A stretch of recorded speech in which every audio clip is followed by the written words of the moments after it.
भगवान श्री कृष्ण की अमृतमय वाणी के 7 श्लोक, जिसे सप्त श्लोक की गीता कहा जाता है, उस पर हम लोग इन दिनों मनन कर रहे हैं। और सभी को ये प्रयास करना चाहिए कि प्रत्येक दिन हम ये 7 श्लोक पाठ करें और एक श्लोक का अर्थ हर दिन चिंतन मनन जरूर करें। अंतिम 2 श्लोक, सर्वस्य चाहम हृदय सन्निविष्टो मत्तः स्मृति ज्ञान अपोहम वेदश्च सर्वरहमेव वेद्यो वेदांत कृत वेद विदेव चाहम। भगवान कहते हैं सर्वस्य चाहम हृदय सन्निविष्टो, सबके हृदय में मैं, सभी प्राणी मात्र के हृदय में मैं विराजमान हूँ, सबके अंदर रहता हूँ। कोई ऐसा नहीं जिसके अंदर मैं नहीं हूँ। मेरे से ही सभी तरह की स्मृतियाँ, ज्ञान आदि व्यक्ति को प्राप्त होता है। मैं ही हूँ वेदश्च सर्वै अहमेव वेद्यो, संपूर्ण वेदों के द्वारा जो जानने योग्य है वह मैं ही हूँ, मतलब भगवान ही है। वेद आदि शास्त्र जिसका वर्णन करते हैं, जिसे जानने के लिए वेद आदि मंत्र, वैदिक ऋचाएं जिसके लिए संदेश देती हैं कि वो जानने योग्य अगर कुछ तत्व दुनिया में है तो मैं ही हूं। और कहा गया है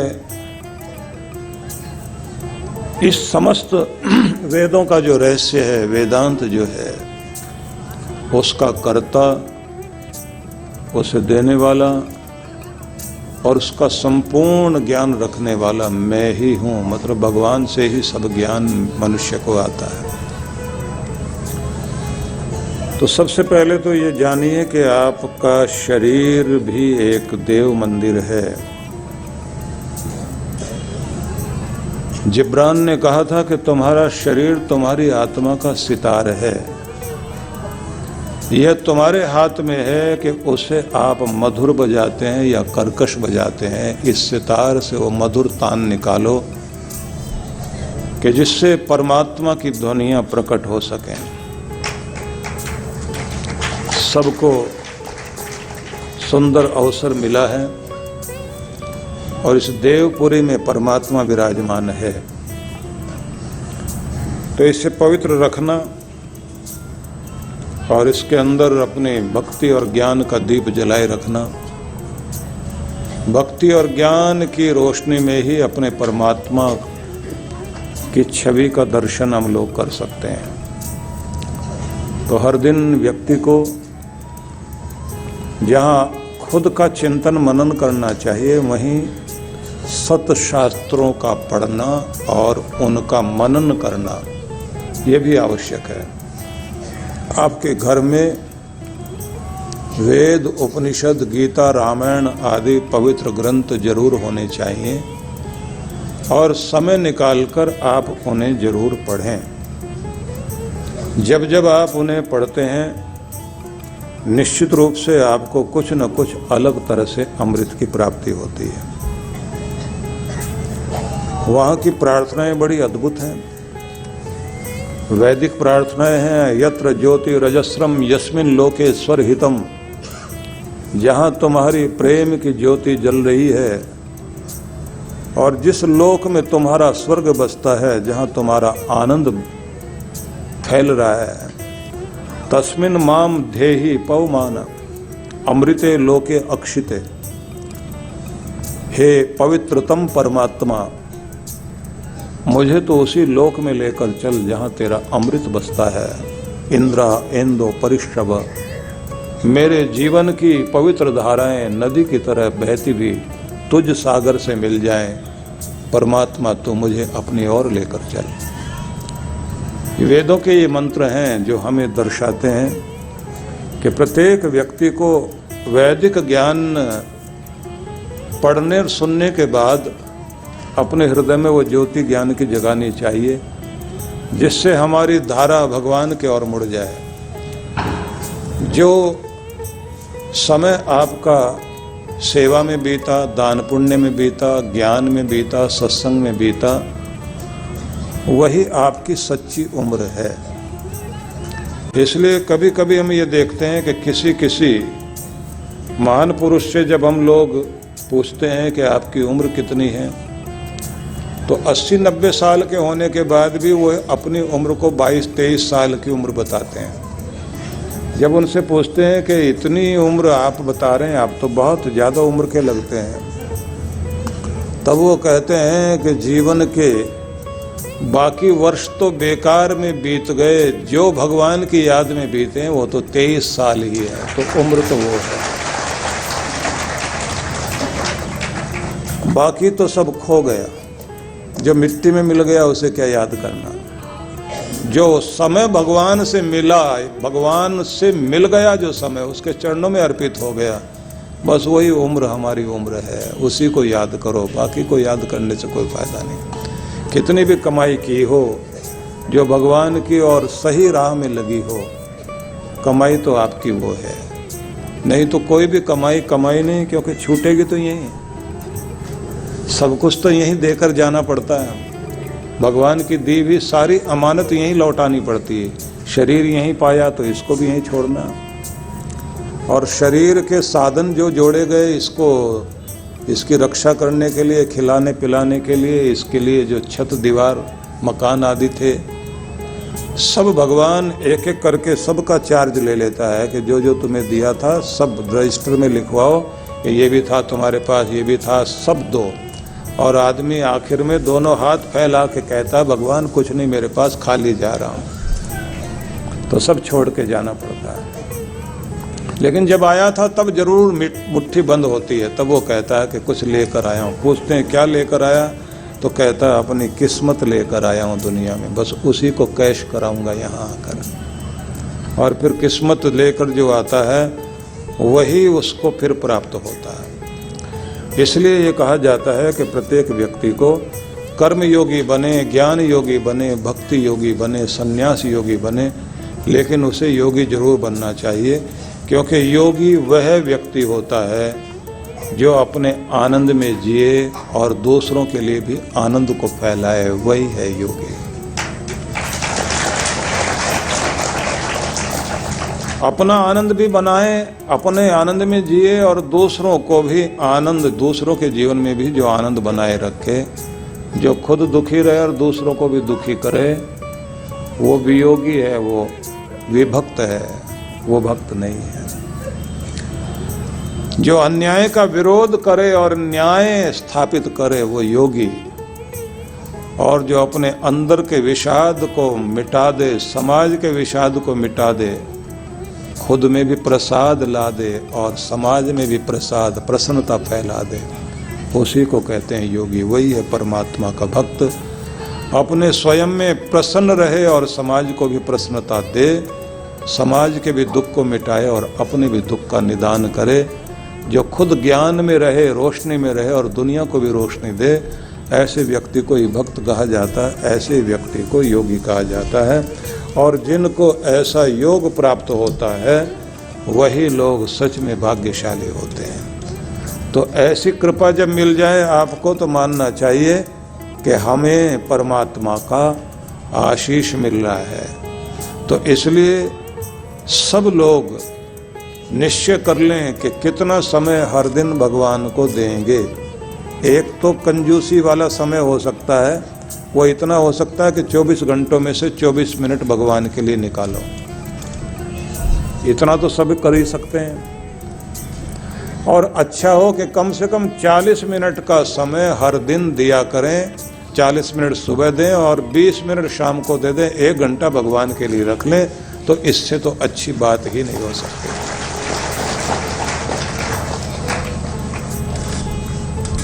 तो आप 24 मिनट के लिए या 40 मिनट के लिए तैयारी कर लें और मन मन में विचार कर लीजिए कितनी तैयारी आप कर रहे हैं। मैं अभी आपसे पूछ लूँगा और आप मुझे बता देना, क्योंकि मैंने हाथ खड़े कराने, झूठा हाथ खड़ा मत करना बिल्कुल भी। कभी आप जो है मुझे प्रभावित करने में लग जाएं तो सोच लीजिए।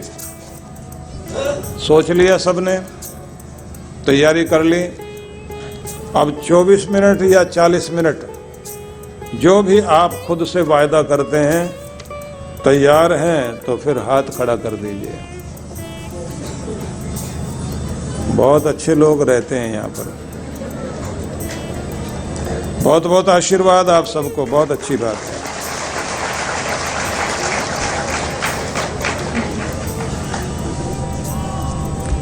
हमारे अंदर बैठा हुआ हमारा परमात्मा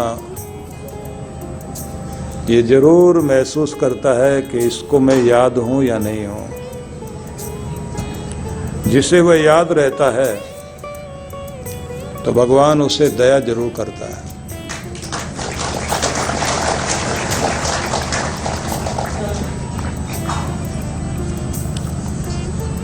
तो इसलिए कहते हैं कि सभी तरह का ज्ञान ध्यान भगवान ही देता है, लेकिन जब उससे जुड़े तभी वो प्राप्ति होती है। भक्ति भी तभी मिलेगी, वह समझ भी तभी आएगी कि भगवान का रास्ता ही कल्याण का रास्ता है।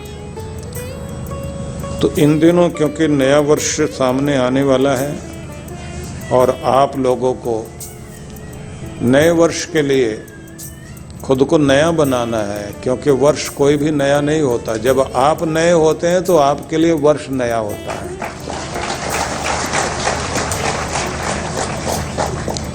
और आप नए होंगे तो नए कपड़े पहन लेंगे तो नए हो जाएंगे, ऐसा नहीं है।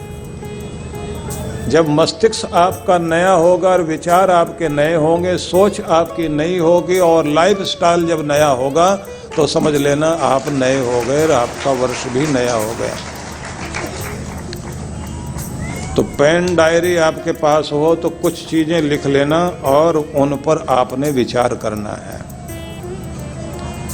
कुछ सवाल अपने से आप पूछेंगे। पहला प्रश्न है कि मेरी उन्नति में कौन बाधक है?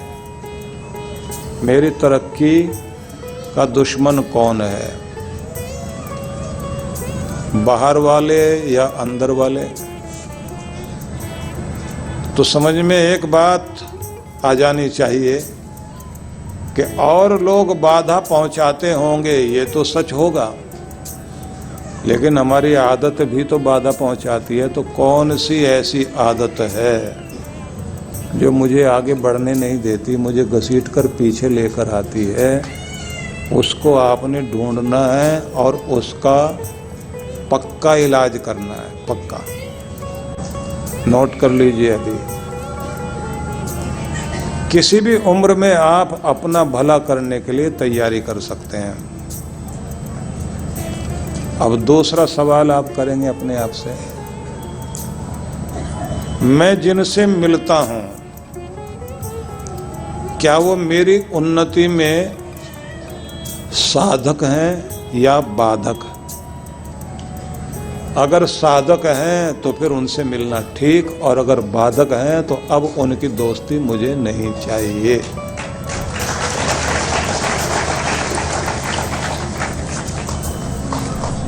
ऐसी बात नहीं बनेगी, आपने नोट करना है। क्योंकि अब जो सत्संग चल रहा है इस समय का, वो कुछ फल लाए आपकी जिंदगी में। तो आपने सबसे पहले नोट किया कि मेरी उन्नति में कौन बाधक है, कौन सी आदत मुझे आगे बढ़ने से रोकती है। क्योंकि ध्यान रख लीजिए, कितना भी जीनियस कोई क्यों ना हो, कितना भी बुद्धिमान हो, आदतें सबके सिर पर चढ़ के बोलती हैं और वो उसकी सारी बुद्धि का दिवाला निकाल देती है। कितना भी बड़ा आदमी हो, आदतें खराब पड़ी हुई हो तो हालत खराब हो जाती है। किसी भी जीवन में ये बात हो सकती है। और किसी भी आदत को बनाया भी जाता है और उसे हटाया भी जाता है। आदत को दोहराना छोड़ दीजिए, छूटेगी। जिधर अपने को ले जाना है उसकी प्रैक्टिस शुरू कर दीजिए। तो मेरी उन्नति में कौन बाधक है, पहला प्रश्न हुआ। कौन सी आदत बाधक है, उससे मुझे मुक्ति पानी है। दूसरा प्रश्न था कि जिनसे मैं मिलता हूं क्या वो मेरी उन्नति में, तरक्की में साधक हैं या फिर बाधक हैं, और अगर वो बाधक हैं तो मुझे ऐसी दोस्ती नहीं चाहिए। मुझे भगवान से भी प्रार्थना करनी है कि मुझे उनका संग दो जो तेरा रंग मेरी जिंदगी में भरे, जो तुझसे दूर करे वो मुझे नहीं चाहिए। तो अपनी जिंदगी को साहसी और बहादुरी से भरा हुआ साहसी बनिए, और बहादुरी से युक्त होकर वीरों की तरह, योद्धाओं की तरह जीने की शुरुआत करनी है। चुनौतियों का सामना करते हुए जीना है, भगोड़ा बनकर नहीं जीना, डरपोक बनकर नहीं जीना। मरना तो एक दिन है और मरने से पहले मौत आने वाली नहीं है। तो जो भी सामने हो, किसी भी डर का सामना करने के लिए हमेशा तैयार रहा करें, तो कोई भी डर आपको तोड़ नहीं सकता। गीता में तो कितना कितना आत्मा की अमरता के लिए और बहादुरी से जीने के संदेश दिए ना। बहादुरों की तरह रहना है, लेकिन मधुरता बनाए रखनी है और मुस्कान अपनी कायम रखनी है। चेहरे पर मुस्कान, मिठास से भरपूर, लेकिन वीरत्व में भी कमी नहीं। बहादुर भी पूरे, डरपोक नहीं, बहादुर, साहसी। भगवान श्री कृष्ण की लीलाओं में एक लीला वो भी तो है जहां वो कालिया नाग के फन पर पांव रखकर नृत्य करते हुए दिखाई देते हैं। जन्माष्टमी के अवसर पर झांकियां लगाई जाती ना भगवान की, तो सारी झांकियों में एक झांकी लगाई जाती जिसे बच्चे देखते हुए खुश होते हैं कि कृष्ण भगवान बांसुरी लेकर नृत्य कर रहे हैं, और कहां भयंकर सर्प के फन के ऊपर पांव रखकर। तो क्या दर्शाते हैं कि डर के फन पर पांव रखकर भी अगर बांसुरी बजा सकते हो तो जिंदगी इसी को कहते हैं। बहुत से लोग बस अपने दुखों के गीत गाते हैं, सारा दिन एक ही गाना चलता है उनका, दिया कबीरा रोए। बहुत से लोग बस अपने दुखों के गीत गाते हैं, दिवाली हो कि होली हो सदा मातम मनाते हैं, मगर दुनिया उन्हीं की रागनी पर झूमती हरदम जो चिताओं में बैठकर भी वीणा बजाते हैं। दुख की घड़ी में भी जिनके अंदर हिम्मत होती है, जो अपने आप को उदास नहीं होने देते, टूटने नहीं देते। कृष्ण भगवान के सारे रूपों को याद कीजिए। हम सबको पता नहीं वही याद है, गोप गोपिकाओं के बीच में खड़े हुए रास रचा रहे हैं, और ऐसे ही प्यारे लोग मिलते हैं हम लोगों को कि नाचो, अब बांसुरी बजेगी, सबने नाचना है। और साथ साथ में ये भी कहा जाता है कि जो नाचेगा बस उसके पाप हट जाएंगे, और जो नहीं नाचेगा उसके सिर पे लग जाएंगे। तो ये क्या बात हुई भाई, ये क्या कथा हुई? कृष्ण भगवान का एक ही रूप सामने रखोगे, उनकी संपूर्णता को लो ना। कुछ तो भगवान कृष्ण को बड़ा होने ही नहीं देते, बच्चे के रूप में पूजते हैं। तो भगवान जी को तो फिर अपना स्वरूप, अपनी लीला वहीं तक रखनी चाहिए थी, बड़ा रूप रखना ही नहीं चाहिए था। और ये ध्यान रख लेना, जब आप बांसुरी की पूजा करोगे तो भगवान कृष्ण के सुदर्शन चक्र की भी पूजा करना, तभी आपका देश भी बचेगा और आप भी बचोगे। आतताइयों के सामने छिपा हुआ उनका सुदर्शन चक्र बाहर आ जाता है, नहीं तो पता ही नहीं लगता है भी या नहीं है।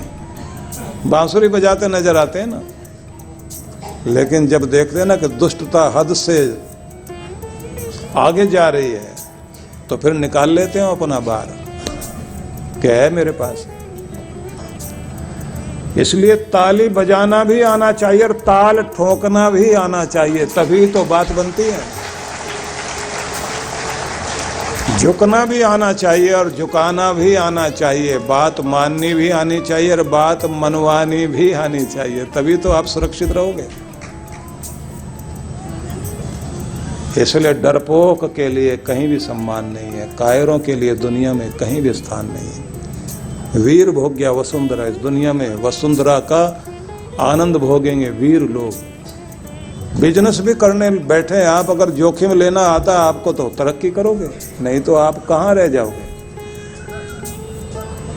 कायर बनने से बात नहीं बनेगी, तो बहादुर बनिए लेकिन मधुर रहें और मुस्कुराहट न छोड़ें। अगली बात, क्या मैं सेवा करता हूं, और अगर करता हूं तो मन लगा के करता हूं। अगर सेवा मन लगा कर की जाए तो सेवा भक्ति है। बहुत जल्दी प्रार्थना स्वीकार हो ना हो, सेवा तो भगवान को बहुत जल्दी स्वीकार हो जाती है। दुखियों की, रोगियों की सेवा करने के लिए आदमी जाता है, वो सेवा एकदम पसंद आती भगवान को, क्योंकि भगवान स्वयं सेवा करके दुनिया के सामने उदाहरण रखते हैं। भगवान कृष्ण ने सेवा का उदाहरण रखा ना, वो तो जीव जंतुओं को भी प्यार करते हैं, गौओं को प्यार करते हैं, गौओं के बीच तो रहते हैं। गवाम मध्य वसाम्य हम, सब हिंदू समाज को गौ रक्षा पर सबसे ज्यादा ध्यान देना चाहिए। गौ रक्षा हमारे लिए बहुत महत्वपूर्ण है। गौ, गीता, गुरु, गंगा और गायत्री, ये हमारी पहचान है भारतीय लोगों की। और कृष्ण भगवान जिस रथ को हाँकते थे, उन घोड़ों को भी बहुत प्यार करते थे। और वो प्यार भी साधारण नहीं था, अपने घोड़ों के नाम रखे हुए थे उन्होंने। उनका जो रथ था ना, किंकणिक रथ, उस किंकणिक रथ में 4 घोड़े जुड़े हुए, चारों को नाम से पुकारते थे और उनके नाम लेते ही वो सुनते थे घोड़े। एक का नाम था मेघ पुष्प, मेघ मतलब बादल जैसा, बादल का फूल बन गया हो सफेद। एक घोड़े का नाम उन्होंने सुग्रीव रखा हुआ था, कि इसका गला बहुत प्यारा है। ग्रीव कहते हैं ना गले को, सुग्रीव का मतलब हुआ जिसका गला बहुत प्यारा है। एक तो वो होते हैं ना जो बहुत मीठा गाते हैं, तो वो भी सुग्रीव हैं। एक वो जिनका गला अच्छा लगता है, कुछ तो अपने गले में आभूषण पहन के बताते हैं हम सुग्रीव हैं, लेकिन असली बात क्या है? जिसका गला प्यारा है, जो गले लगाने योग्य है। तो एक सुग्रीव, एक मेघ पुष्प, एक का नाम बलाहक। वो ऐसा था जैसे बगुला होता है ना, ऐसे चलता है, ऐसे उसका कि गर्दन। भगवान अपने घोड़ों को भी नाम देकर इतने प्यार से उनको रखते थे, पालते थे।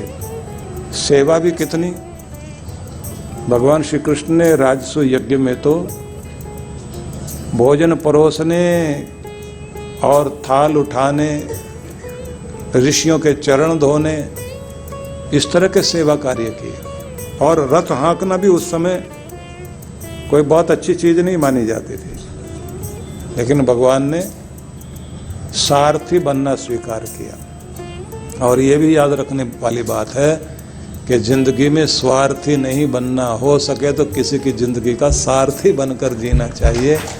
हम खुद को भी सही दिशा में ले जाएं और दूसरों को भी सही दिशा में ले जाना महत्वपूर्ण होता है। तो सेवा मन से कीजिए, क्योंकि सेवा भगवान को स्वीकार होती है। हनुमान जी सेवक हैं, इसलिए राम जी को सबसे ज़्यादा पसंद है। हनुमान जी इतने प्रिय हो गए राम जी को कि उन्हें ये बोल दिया, तुम मम प्रिय भरत सम भाई, तुम मेरे प्यारे हो, भरत जैसे भाई हो गए हो।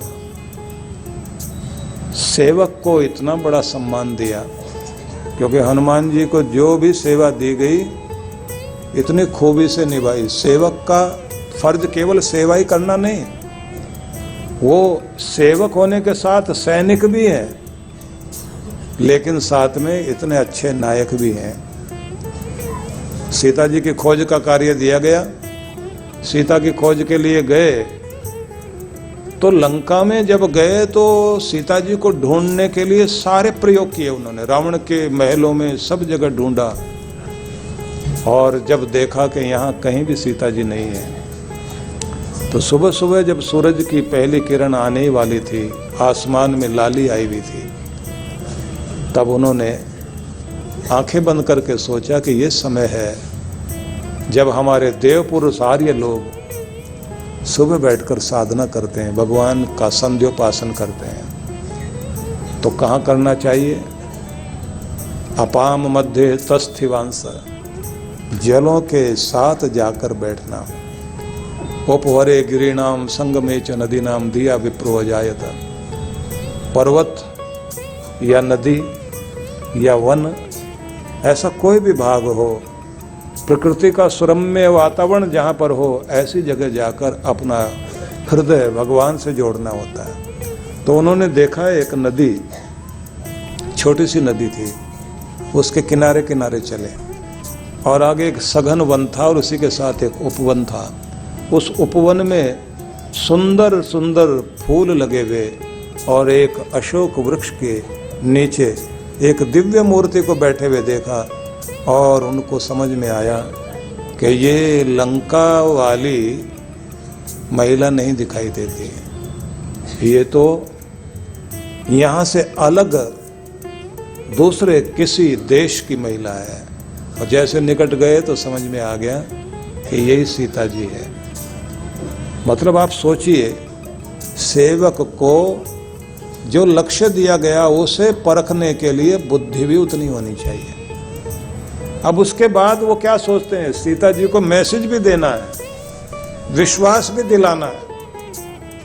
मैं पूरी व्याख्या नहीं करूंगा, सार बता रहा हूं आपको। सीता जी को खबर दी, विश्वास दिलाया, और ये भी कहा इन राक्षसों से डरने की जरूरत नहीं, ये देखने में बड़े बड़े लगते हैं लेकिन बहुत कायर, डरपोक और निर्बल हैं।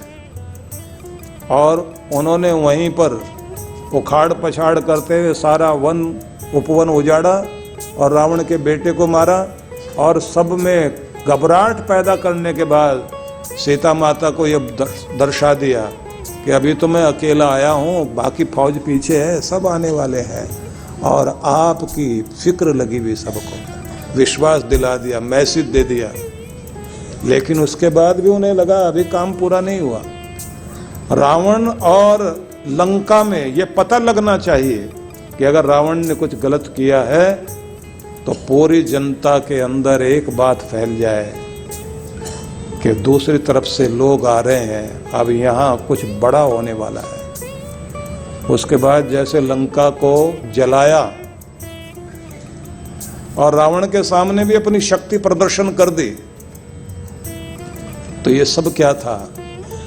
ये था कि रावण को, उनके सैनिकों को, सबको एक बार पता लग जाए कि कितने शक्तिशाली हैं राम के सेवक। उनका एक व्यक्ति भी अगर यहाँ आ गया तो उनकी ताकत क्या है। ये धाक तो बना दी, मैसेज भी पूरा हो गया। अब ये सब करने के बाद भी उन्हें लगा कि अभी एक काम तो बाकी है। इन लोगों को कहीं ऐसा ही ना लगे कि ये सिर्फ एक बार धाक जमा के चले गए।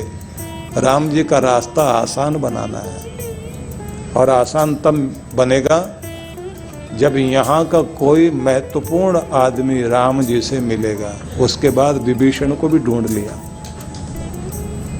विभीषण को ढूंढ लिया, और ढूंढने का परिणाम ये हुआ कि राम जी के साथ लंका के रावण के भाई की ताकत जोड़ दी, और उसी का परिणाम ये हुआ कि लंका को विजय प्राप्त करने में सफलता मिली। ये सेवक का कार्य है। सेवा साधारण नहीं होती। काम दिया जाए,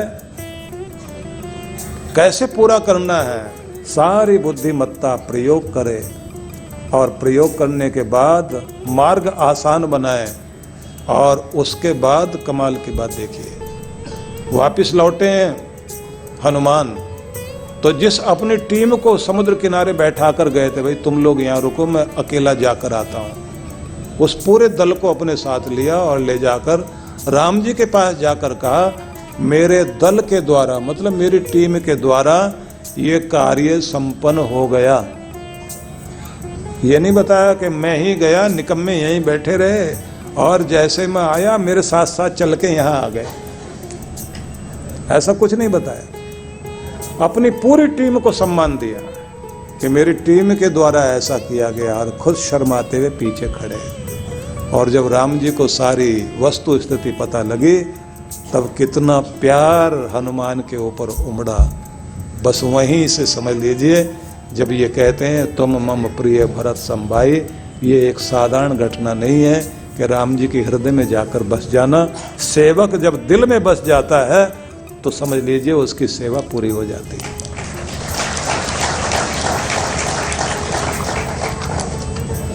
तो मन से जो सेवा करे, तो प्रश्न अपने डायरी में लिखिए, क्या मैं मन लगाकर सेवा करने वाला व्यक्ति हूं, या कभी जोश में आके थोड़ी देर के लिए सेवा करी और अपना निकल गए। अगला शब्द, जब आप प्रार्थना करते हैं, शब्दों से करते हैं या हृदय से, लिख कर रखिए, क्योंकि ये जवाब आपने हर रोज देने हैं। अगर केवल शब्द बोलकर प्रार्थना करते हैं तो फिर वो शब्द वहीं रह जाएंगे, और अगर दिल से प्रार्थना करते हैं तो वो परमात्मा तक जरूर पहुंचती है।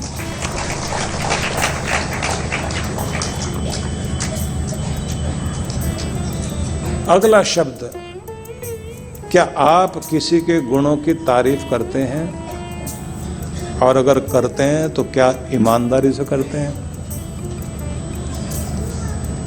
किसी की अच्छाई की तारीफ ईमानदारी से अगर आप करते हैं तो आप ईमानदार हृदय वाले व्यक्ति हैं, और ऐसे व्यक्ति को परमात्मा भी पसंद करता है। चापलूस या बैर वाला व्यक्ति भगवान की कृपाओं से वंचित होता है। किसी का वेलकम करते हैं तो क्या दिल से खुश होकर करते हैं, या बाहर से देखकर कहते हैं आपसे मिलकर हार्दिक प्रसन्नता हुई, और अंदर दिखाई देता हार्दिक जलन हुई? तो आपको यह भी विचार करना है। मैं जल्दी जल्दी बोलता हूं क्योंकि समय नहीं आगे रहा। ये तो एक संयोग ऐसा रहा कि मेरे पास सूचना आ गई कि फ्लाइट थोड़ी डिले हुई है, इसलिए, नहीं तो मैं अब तक निकल चला यहाँ बैठा ना मिलता। और यही बहाना करके इन लोगों को, जब मैं गाड़ी में बैठने लगता था, तभी ये लोग कोई न कोई लोगों को लेके आ जाते थे, कैमरा लेके खड़े हो जाते थे। तो ऐसे अगला प्रश्न फिर आपने लिखना है, जब आप कोई निश्चय करते हैं, इरादा करते हैं जब आप, तो क्या उसमें ढील देते हैं, या आपका निश्चय दृढ़ रहता है? अगर दृढ़ निश्चय वाले आदमी हैं तो आपकी सफलता संभव है, और अगर ढील देने वाले आदमी हैं तो आप किनारे पहुंचकर हमेशा रुक जाते हैं। अगर जिंदगी में आगे जाना है, एक बार पक्का इरादा कर लो तो फिर उसमें ढील आने नहीं देनी है, क्योंकि आपको नया बनना है, नए साल का स्वागत करना है, और आपकी ज़िंदगी में नया साल अच्छी ढंग से आए। घंटी भी बज गई है, तो अगला एक शब्द और नोट कर लीजिए। क्या आप अपने जीवन में अपने कर्म को और अपनी गति को करते समय योजना बनाकर चलते हैं, अनुशासित जीवन जीते हैं, और आपकी ज़िंदगी में कोई नियम संयम है? यदि हाँ, तो आने वाला समय आपकी सफलता का है। और यदि आप बिना योजना के चलते हैं, कोई डिसिप्लिन आपकी लाइफ में नहीं है, नियम संयम कंट्रोल बिल्कुल नहीं है, तो सफलता में बाधा जरूर आएगी। नए साल को अच्छा बनाना है तो आपको ये प्रश्न लिखने हैं और इनके उत्तर भी देने हैं और जिंदगी में इसको तैयार भी करना है। आखिरी श्लोक आपको सुना रहा हूँ जहाँ भगवान ये कह रहे हैं। इससे पहले वाला श्लोक था 15वें अध्याय का 15वां श्लोक। 15-15 याद रखना था आपको। जैसे एक श्लोक 13-13 था तो ये 15-15 है। और अगला श्लोक जो हम पढ़ रहे हैं वो 90वें अध्याय का 34वां श्लोक है, जहाँ भगवान ने बहुत ही प्यार से कहा, मन मना भव मद भक्तो मद याजी माम नमस्कुरु मामेव एष्यसि युक्त्वा एव आत्मानं मत परायण। कुछ शब्द कहे बहुत अच्छे कि मेरे मन वाला हो जाओ, तुम्हारा मन मेरा बन जाए। अपना मन भगवान को दे दीजिए। मद भक्त, मेरा भजन करने वाले बनो। धन का भक्त, पद का भक्त, सत्ता का भक्त। पक्ष विपक्ष वाले लोग कहीं न कहीं अपनी भक्ति करते हैं, लेकिन कहते हैं कि जो भक्त है सच्चा भक्त तो वो जो ईश्वर का भक्त बनता है। और जो ईश्वर का भक्त है निश्चित रूप से उस पर कृपाएं जरूर होती हैं। भगवान का भजन करे, भगवान के लिए सेवा करे। भगवान आगे फिर कहते हैं, मद याजी माम नमस्कुरु, मेरा पूजन करने वाला और मुझे ही अपने समस्त नमस्कार अर्पित करे। मतलब जो झुकता हो, जो मानता हो, जो डरता हो, जो प्यार करता हो, तो अपने भगवान को बाकी दुनिया में किसी के लिए इतना बड़ा स्थान नहीं जितना भगवान के लिए स्थान है। ऐसा ही व्यक्ति निश्चित रूप से परमात्मा का लाडला होता है।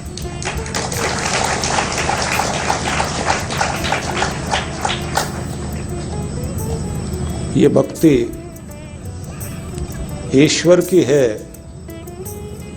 गुरु की है, धर्म की है, तारेगी जरूर। लेकिन अगर देश भक्ति है तो योगियों से भी बढ़कर किसी बलिदानी की गति होती है, वीर गति। उससे बढ़कर के गति दुनिया में नहीं है। अगर कोई अपने देश के लिए, धर्म के लिए। आपने देखा शायद पिछले वर्ष घटना घटी थी। हमारे देश के एक बहादुर शहीद मेजर ढोंडियाल, बड़ा सजीला नौजवान था। दोनों पति पत्नी की इतनी सुंदर जोड़ी थी। देश के लिए शहीद हो गया। देहरादून की संभव यह घटना है कि जहां उसकी आखिरी विदाई के समय उसका शव रखा हुआ था और मिलिट्री के जवान सब खड़े हुए थे और उसका शरीर वहाँ, पार्थिव शरीर रखा हुआ। और उसकी पत्नी आई और उसने आके सैल्यूट करा अपने पति को। आंख में आंसू, दिल रोता है आदमी का जब उसका अपना साथी, जोड़ी टूट जाए किसी की। लेकिन आकर उसने सैल्यूट किया अपने पति को। सैल्यूट करते हुए क्या बोली, बहुत जोर जोर से टीवी वाले दिखा रहे थे कि मुझे आप पर बहुत गर्व है। इंग्लिश में बोल रही थी वो, जिसका अनुवाद कर रहा हूं मैं, कि मुझे आप पर बहुत गर्व है। आपने मुझसे झूठ बोला कि आप मुझे प्यार करते हो, परंतु मुझे तो आपसे ईर्ष्या है कि आप मुझसे अधिक अपने देश को प्यार करते हो।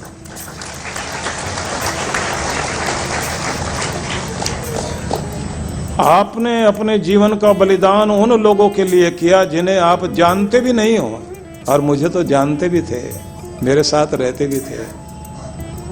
मेरे लिए जिंदगी नहीं दी। जिन्हें नहीं जानते, उस देश के लोगों के लिए, जिनका नाम भी नहीं जानते, उनके लिए तुमने अपनी जिंदगी कुर्बान कर दी। ऐसा लगता है मुझे कम प्यार करते थे, आपका प्यार तो अपने देश से ज्यादा था। ईर्ष्या हो रही है मुझे।